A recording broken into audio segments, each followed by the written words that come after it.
మొన్న కరోనా వచ్చింది, ఎంతమందికి భయం వేసింది?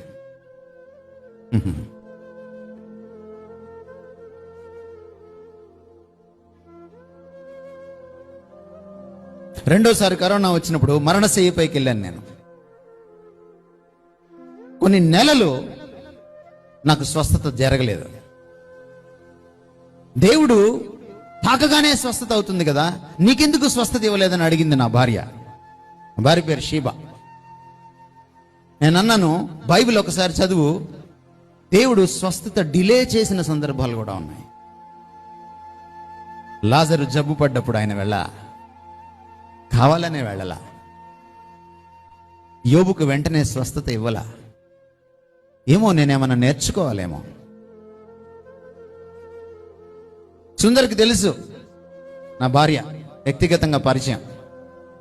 మీరు ఆవిడని అడగండి, ఆ నెలల్లో ఎప్పుడైనా ఒక్కసారైనా మరణం గురించి నేను భయపడ్డానేమో.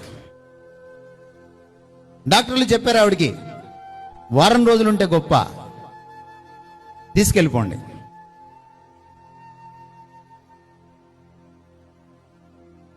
ఒక్కసారైనా భయపడ్డానేమో.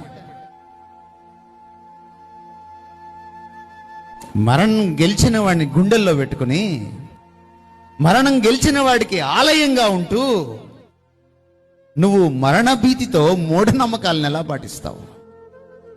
పాటిస్తే నువ్వు క్రైస్తవుడివి, క్రైస్తవురాలు ఎందుకు అవుతావు?